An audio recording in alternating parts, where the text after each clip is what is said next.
Bueno, argi ikusi da, ez? Gainera ikusi dugu Gabona pasa direla, eta Gabonetan ze nolako kaos egon den zabor bilketaren sistemaren berriaren ondorioz, ez?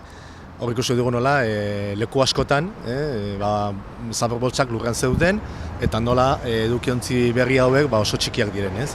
Bueno, guk abisatu genuen, esan ohartu arazi genuen, ez? Nola, sistema hau esan Tolosarako zela egokia, eta bereziki, ontziak txikia zirelako eta maiztasun limitazio hori ez duelako inolako zentzurik, ez? Gabonetan ikusi da, ikusi dugu ez bakarrik bideetan eta auzotan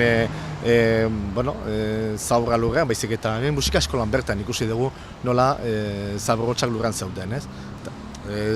Ontziak irekita, ontziak beteta eta, erabat, lehen esan dut bezala, kaos bat izan da, ez? Guk beti esan dugu, egin behar genduela, lehenengo sistema hobetu. Nola hobetzen da hori?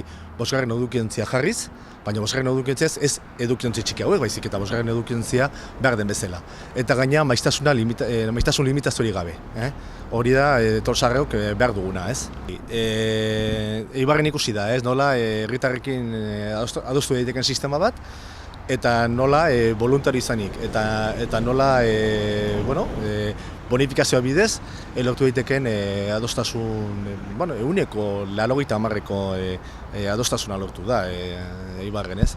Eta zer esan nahi du honek, gaikako sistema bat ezarri daitekela herritarren partizipazioarekin eta herritarren adostasunarekin, ez? Eta gainera lortu daitekela beziklatze tasak edo gaikako bilketa tasa oso onak, ez? Bai, ziur. Badakizuen nola, Bilduk bere erabakiak moldatzen joan da, bereziki autoeskultak begiratuz, eta, ez dira ausartu, esan genuen lehen ere, ez dira ausartu atezateko sistema ezartzea. Hau, nire ustez, beraiek lehenengo pausoa eman dute, horrelako sistema bat ezarriz, eta horrengo pausea noski atezateko sistema ezartzea izango da.